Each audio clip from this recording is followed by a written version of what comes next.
오늘 제목을 영광을 위한 축복 통로라는 제목으로 잡았습니다.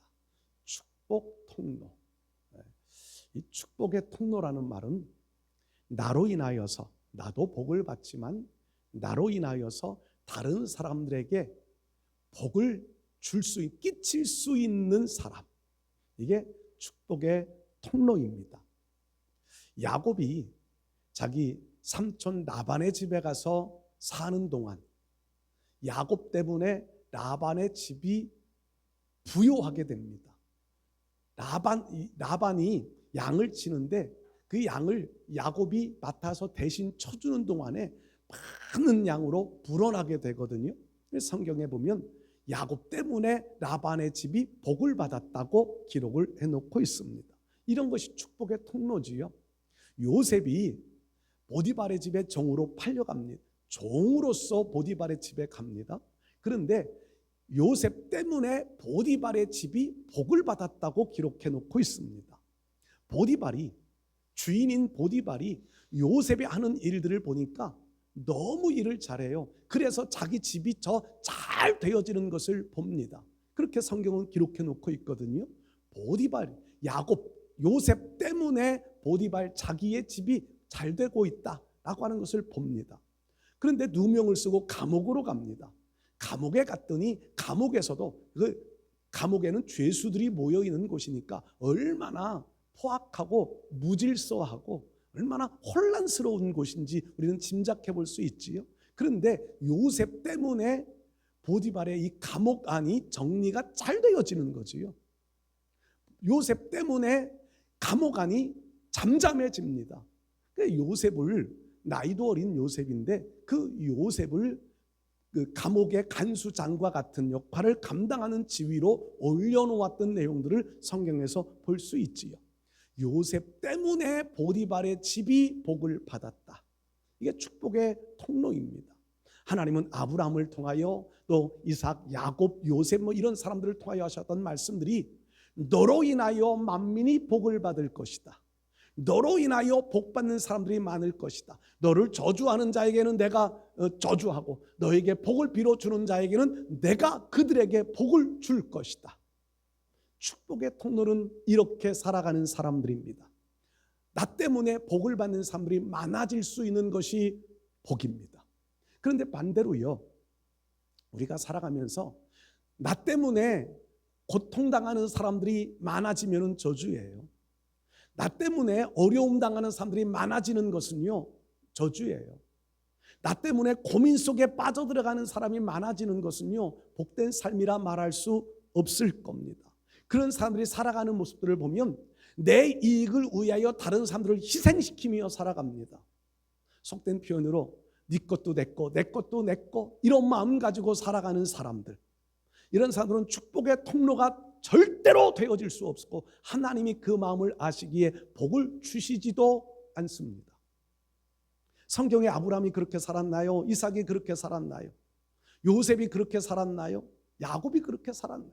절대 그렇게 사는 사람들이 없어요. 하나님의 복의 통로는요, 남의 것도 소중하게 여길 줄 알고 내 것도 소중하게 여길 줄 알아야 되는 사람이지요. 여러분, 축복의 통로. 우리 사랑하는 성도 여러분들, 이왕이면 이 땅 위에 한평생의 일생을 살아가는데 축복의 통로돼요. 나 때문에 다른 사람들이 유익을 얻고, 나 때문에 다른 사람들이 평안해져 가고, 나 때문에 다른 사람들이 복을 받는, 나 때문에 다른 사람들이 더 많은 유익을 얻어갈 수 있는 이런 축복의 통로로 살아가실 수 있기를 축복합니다. 축복의 통로. 근데 이 축복, 복이라고 하는 것은요, 우리가 우리의 개념 속에는 물질을 많이 얻는 것, 혹은 건강 장수하는 것, 명예를 많이 얻는 것, 이 땅 위에서 원하는 대로 다 잘 되어지는 것, 이것을 복이라고 생각합니다. 건강하게 사는 것 복이라고 생각합니다. 물론 그것도 복이지요. 또 복입니다. 그런데 진짜 복 중에 복은요, 하나님의 은혜를 깊이 깨닫는 것이 진짜 복입니다. 나를 나되게 만들어 주신 것, 나로 인하여서 하나님이 나를 복되게 만들어 주셨다고 하는 것을 깨닫는 것이 복입니다. 나 때문에 다른 사람들이 하나님을 만날 수 있고, 나 때문에 다른 사람들이 구원의 은혜를 입을 수 있고, 나 때문에 하나님과의 관계가 더 바르게 회복되어질 수 있는 이런 일들을 감당하는 것, 이게 진짜 복받은 사람 중에 복받은 사람인 줄로 믿습니다.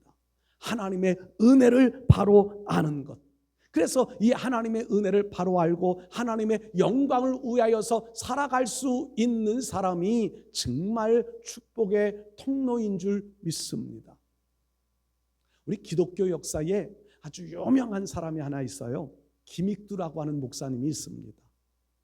옛날 신앙생활 하신 분들은 한두 번씩은 들어보셨을 만한 이름인데, 우리 한국 기독교 역사에 최초의 목사 안수를 받은 사람이 7명이 있는데 그 중에 한 분이기도 해요. 그러니까 기독교 역사에 유명하신 분이지요. 근데 이분이 처음부터 신앙을 가지고 목사가 될 사람이 아니라 깡패였습니다. 깡패. 얼마나 유명한 깡패인지 전국적으로 소문난 깡패. 그가 얼마나 포악한 사람이었느냐 하면, 이런 일화를 통해서 우리가 쉽게 이해할 수 있는데, 사람들이 장날에 장을 가면 그날 하루 기도하는 제목이 뭐냐면 김익두 만나지 않게 해달라고. 성황당을 지나가면서, 성황당, 옛날에는 시골마다 성황당이라는 것이 있잖아요. 성황당을 지나가면서 돌단을 이렇게 하나씩 쌓아가면서 오늘 제발 김익두 만나지 않게. 이게 그 당시 그들의 종교 속에서 그들이 기도하는 것의 제목이었대요. 오늘 김익두라는 사람 김익두 깡패 만나지 않게 해달라고. 이런 사람이요, 전도를 받아, 선교사님의 전도를 받아 예수를 믿게 됩니다. 그 예수님을 전하는 사람이 됩니다. 제가 언젠가도 말씀드렸던 유명한 일화예요. 어느 날 이 김익두라는 사람이 시장통 거리를 지나가는데, 한 식당에 아주머니가 이제 뭐 설거지를 했는지 빨래를 했는지 구정물을 훅 집어 던지면서 김익두 좀 오지 않게 해달라고 그러면서 소리를 질러가면서 구정물을 확 집어 던졌는데, 하필이면 김익두 목사가 지나가다가 그 구정물을 맞았습니다. 구정물을 맞은 김익두 목사가 그 구정물 던진 아줌마, 옛날 깡패 시절 같았으면 맞아 죽었을 텐데, 이렇게 말을 하는 거예요. 당신은 은혜 받았습니다. 옛날 김익두가 이런 현장이었으면 당신은 맞아 죽었을 겁니다. 근데 지금 은혜 받은 김익두에게 물을 끼얹었기 때문에 당신은 살았습니다. 예수 믿고 천국 가십시오. 내가 김익두입니다. 그리고는 지나갔다는 유명한 일화가 있습니다. 여러분, 깡패 시절에는 많은 사람들이 피하고 싶은 사람, 만나고 싶지 않은 사람인데, 그가 변화되어지고 나니까, 은혜 받고 나니까 축복의 통로되어 많은 사람들을 전도하는, 한국 기독교 역사에 수많은 사람을 예수 믿게 만들었던 사람으로 그 이름이 남겨져 있습니다. 이게 축복의 통로입니다. 과거에는 우리가 나만의 유익을 위하여서 살았다면, 이제는 주님의 복음을 위하여 살면 우리가 모두가 하나님 앞에 축복의 통로되어 살아갈 수 있게 될 줄 믿습니다. 오늘 성경 본문의 내용 우리가 잘 아는 말씀이에요. 모세가 이제 하나님이 너는 가나안 땅 못 들어간다 라고 하는 말씀을 듣고요, 가나안 땅을 모압 목전에 두고 모압 평지 지역에 이스라엘 백성들을 모아놓고 과거를 회상하며 세 편의 설교를 하는데, 그 중에 첫 번째 설교의 내용입니다. 가데스 바네아에서 있었던 사건이에요. 12명의 정탐꾼들을 가나안 땅 정탐하러 보냈는데, 갔다 왔던 사람들이 보고하는 말들이 백성들을 불안에 떨게 만들고 백성들을 좌절하게 만드는 이런 보고들을 하는데, 여호수아 갈렙 두 사람만큼은 하나님이 우리와 함께 하시면 능히 그 땅을 차지할 수 있다라고 했던 보고의 내용들을 회상합니다. 그래서 10사람의 보고 때문에 백성들의 마음이 전부 무너져 버린 거예요. 신앙을 다 하나님의 은혜를 다 잊어버렸습니다. 그때 그런 상황에 하나님이 나타나시고 개입하셔서 하나님이 말씀하시지요. 너희 말이 내 귀에 들린 대로 가나안 땅 못 들어간다고 말했던 너희들은 아무도 가나안 땅에 들어갈 수 없다. 그 일에 동조했던 사람들도 아무도 가나안 땅에 못 들어간다. 그런데 그때 가나안 땅을 정복할 수 있다고 말했던 여호수아와 갈렙 두 사람은 하나님께서 그들을 생명을 지켜주셔서 그들과 분간하지 못했던 20세 이하의 사람들이 장성하여 그들만 가나안 땅에 들어갈 것이다. 38년의 역사가 지나가 실제로 사람들은 그때 20세 이상의 사람들은 광야에서 다 엎드려져 죽고 20세 미만이었던 사람들이 이제 50대 60대쯤 가까이 됐겠지요. 그 사람들과 80세 되어진 여호수아, 갈렙, 거기에 또 한 사람, 숨겨진 또 한 사람 엘리에셀, 세 사람이 가나안 땅에 들어가게 되어지는 내용들을 성경에서는 기록해 놓고 있습니다. 이 장면을 모세가 회상하며 그때 상황을 이렇게 설명하면서 가나안 땅에 들어갈 사람, 못 들어갈 사람, 하나님이 구별해 놓으셨다는 겁니다. 축복의 통로, 축복의 통로는요 바로 여호수아, 갈렙을 여기에 지칭하는 말이에요. 성경 오늘 이 신명기 1장에 나오는 말씀은요, 여호수아, 갈렙 그들 때문에 가나안 땅을 너희가 들어갈 수 있다. 오늘 우리가 세월은, 세상의 환경은 어떻게 되어지든지 저와 여러분들이 축복의 통로 되실 수 있기를 바랍니다. 자, 축복의 통로는 어떤 사람일까? 여호수아, 갈렙 중심으로 해서 말씀을 몇 가지를 나누어 보면 첫 번째는요, 은혜의 말을 하는 사람이 축복의 통로가 되어질 수 있습니다. 은혜의 말, 은혜라는 이 단어는요, 하나님이 주신, 하나님께 영광이 되어질 만한 믿음을 가진 사람들이 은혜 받은 사람이에요. 하나님을 향한 믿음을 가지고 산다. 은혜 받았습니다 라고 하는 것은요, 하나님을 향한 믿음이 생겼습니다 라는 말과 똑같은 거예요. 여러분, 은혜 받은 자의 은혜의 말을 사용하실 수 있기를 바랍니다. 말은, 사람이 하는 말은 능력이 있다고 그러잖아요. 사람 말에 의하여서 먹고 산다고, 말 한마디에 천냥빚을 갚는다고 말을 하기도 합니다. 여러분, 말을 잘 할 수 있어야 돼요. 말을 잘하는 사람, 이 말을 잘하는 사람들은 사람들의 마음에 감동도 불러일으키고 낙심하고 좌절해 있는 사람들에게 용기를 부여해 주기도 하고, 근데 잘못된 말을 하면 잘 가는 사람도 흔들어 넘어뜨리고 끌어내리기도 하고요. 말은 사람들의 마음도 사람들의 행동도 움직일 수 있는 능력을 가지고 있는 것이 말입니다. 더 무서운 것은요, 우리가 하는 말은 내 인격을 나타내는 표현이기도 합니다. 말은 인격이에요. 말은 내 인격을 나타내는 표현이기도 해요. 어제 이렇게 우리 장로님, 사모님 앉아서 말하다가 그저께인가요? 어느 목사님, 유명한 목사님을 이렇게 나왔는데 그 목사님, 저는 그 목사님 별로 안 존경해요. 욕을 많이 하는 목사님이라 나는 별로 안 좋아해요. 능력을 많이 행했어도 욕을 많이 해서 난 별로 안 좋아해요. 그 입이, 그 말이 인격인데, 그 말이 인격인데, 여러분, 인격의 말들을 잘 사용할 수 있어야 합니다. 은혜로운 말. 여러분, 성경 말씀 속에서 제가 은혜로운 말을 잘한 사람이 누가 있을까 생각을 하다가 나하만을 생각해 보았습니다. 나하만이라는 사람이 나병에 걸려요. 아람의 군대 장관, 그 큰 권력을 가지고 있던 사람인데 나하만이 나병에 걸려요. 나병에 걸려서 그 병 고치러 엘리사 선지자를 찾아옵니다. 이 나만은 은혜로운 말을 할 줄 모르는 사람이에요. 엘리사가 나오지도, 문 앞에 나와보지도 않고 얼굴도 비치지 않고 요단강에 가서 7번 목욕하면 나을 거다 말을 전해주지요. 근데 이 나하만은요, 엘리사를 무시합니다. 자기가 무시당한다는 생각을 가져요.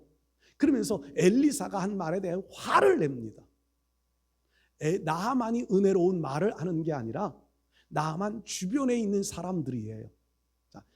나하만의 나병이 걸려 있을 때 병을 고치기 위하여 각종 노력을 다해 봤겠지요. 고치지 못하고 있을 때 이스라엘에서 잡아온 여종 포로 그 여종이 아는 말이 은혜로운 말을 압니다.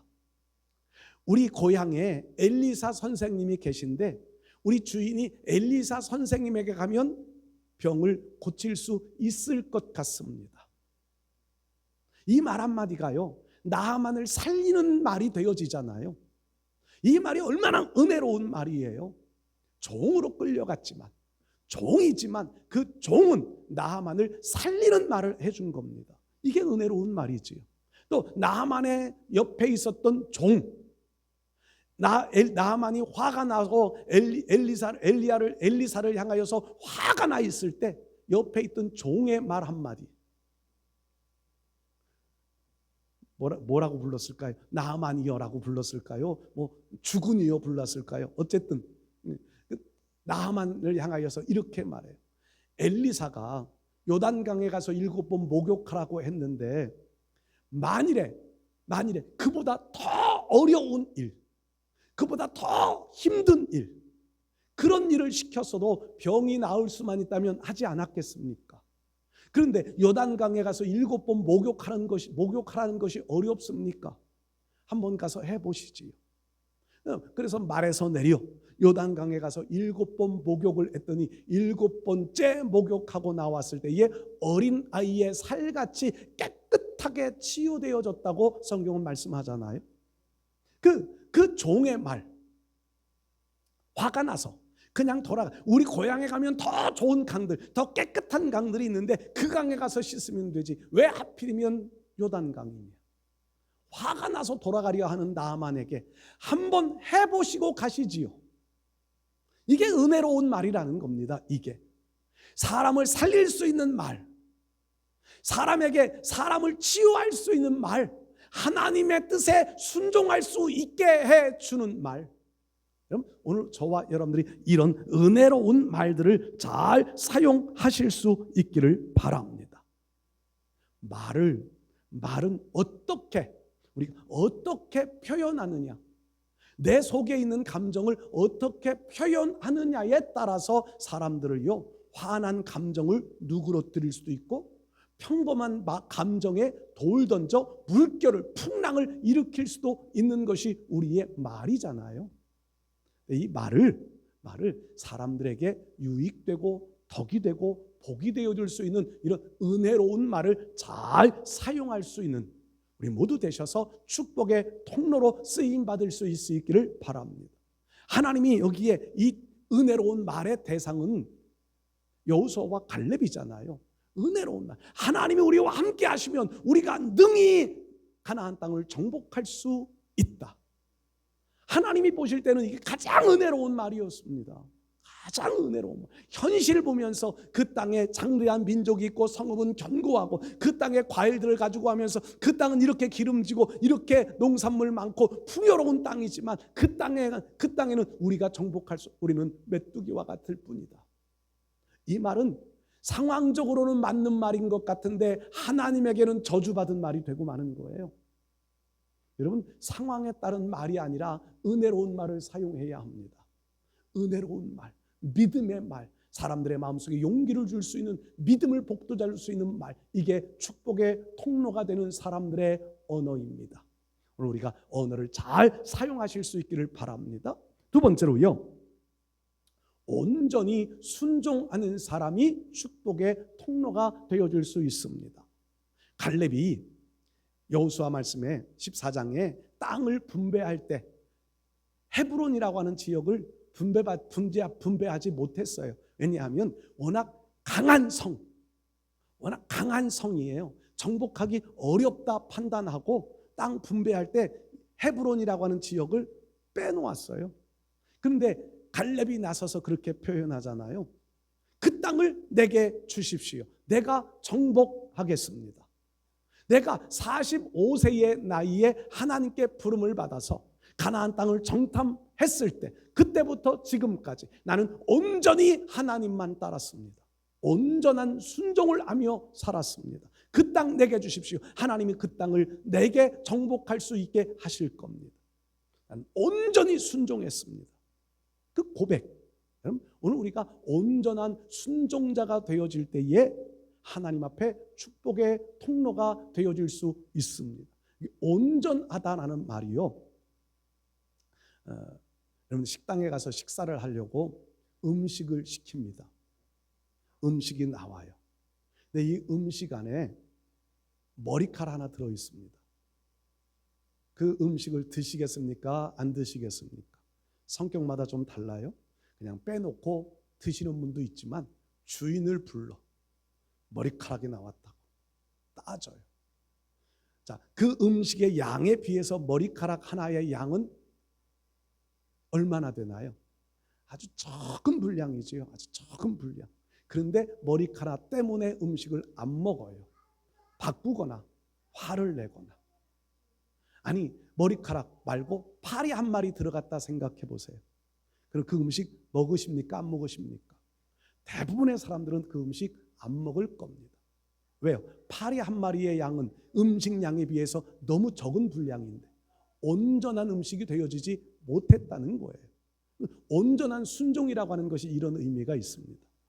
하나님이 우리에게 요구하시는 순종의 분량이 있는데 그 분량만큼 우리가 순종하지 않고 거기에 내 선택을 가미하는 거예요. 음식을 만들 때의 머리카락이나 음식의 파리는 생각지 않게 주인이 의도하지 않게 들어갔지만 순종이라고 하는 단어에 온전이라고 하는 것을 붙여놓으면요, 온전한 순종 못 되어지는 이유는 내 마음속에 선택적 순종이 있기 때문입니다.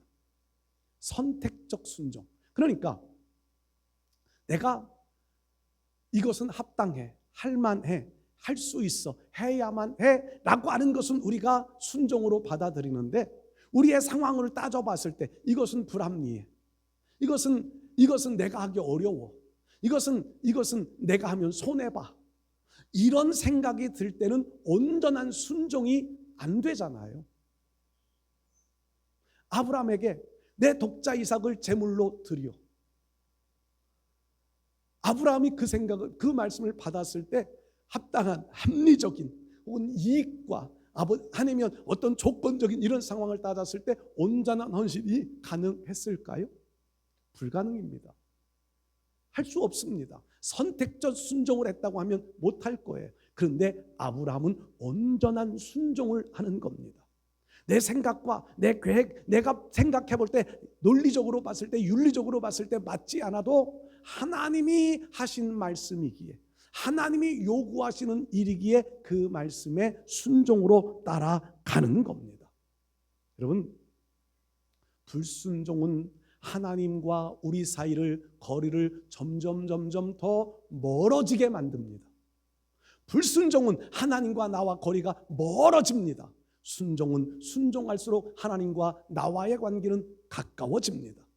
온전한 순종이라는 말은 하나님과 나와의 관계가 친밀하다는 말씀이에요. 여러분, 지금 우리의 삶이 하나님과 온전한 관계로, 친밀한 관계로 이어지고 계신가요? 하나님과 나와의 거리가 멀리 떨어져 있으십니까? 순종으로 점검해 보면 압니다. 온전한 순종은 하나님과 나와의 관계가 가깝습니다. 그러나 선택적 순종은 하나님과 나와의 거리가 점점 멀어져 가고 있다고 하는 것을 깨달아야 합니다. 우리 사랑하는 성도 여러분들, 하나님 앞에 온전한 순종자가 되실 수 있기를 바랍니다.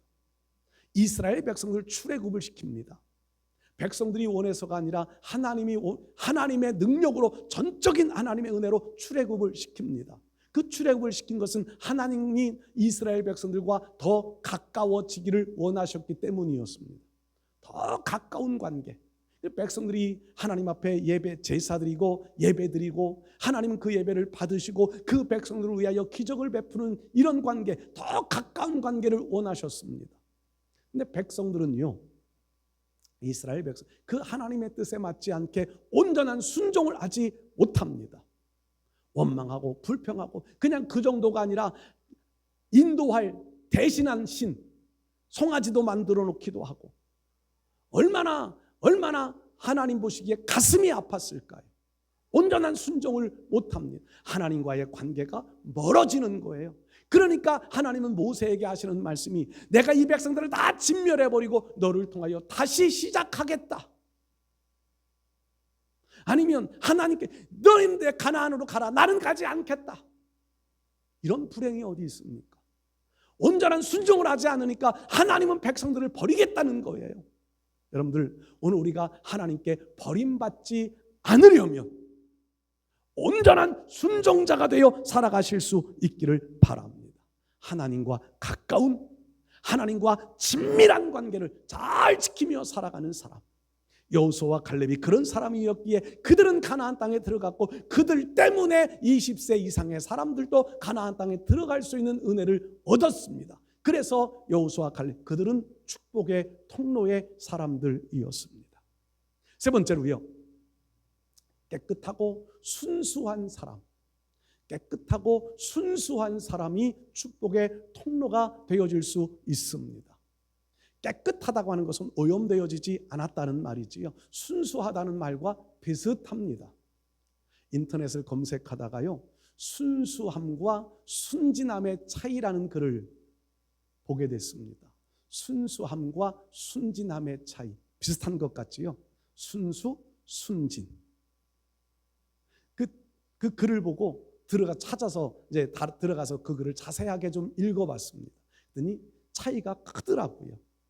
순수라고 하는 것은 그 글에는 컵으로 비유해 놓았어요. 두 개의 컵, 순수라는 컵, 순진이라는 컵.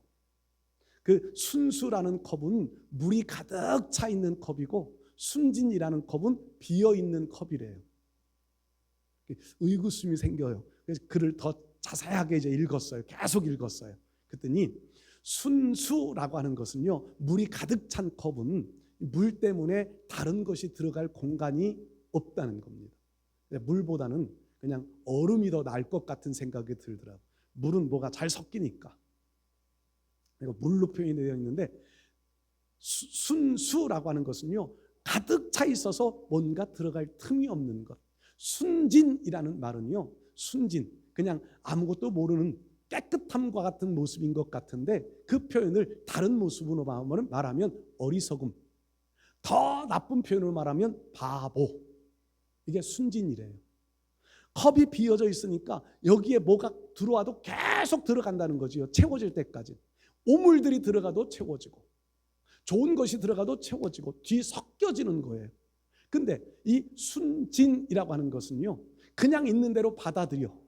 컵 속에 뭐가 들어가듯이 있는 대로 받아들여. 좋은 것을 받아들이면 좋은 방향으로 갈 수 있는데 나쁜 것을 받아들이면 나쁜 쪽으로 자꾸 가게 되는, 그러니까 바보가 되어줄 수도 있고요.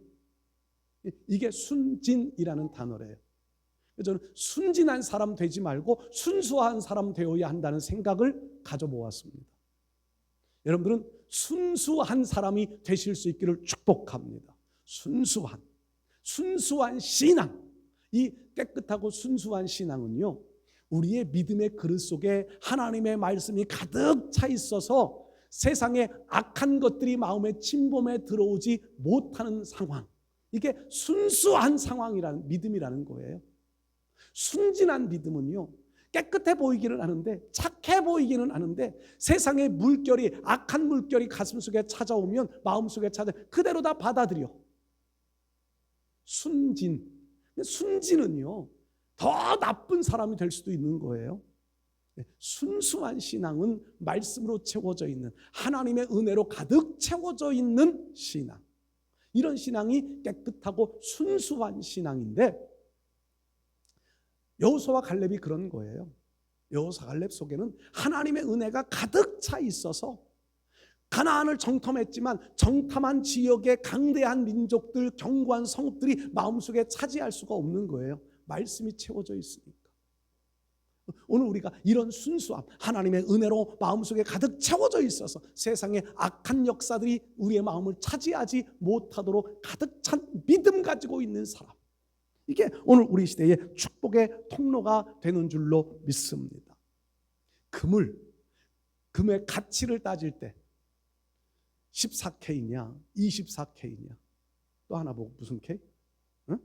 18K냐. 금의 순수성을 따집니다. 금의 순전도라 그래야 되나요? 순수성을 이물질이 얼만큼 포함되어져 있느냐. 24K 같은 경우는 제일 가치가 낮아요. 쌉니다. 18K는 조금 비싸지지요. 24K는 많이 비쌉니다.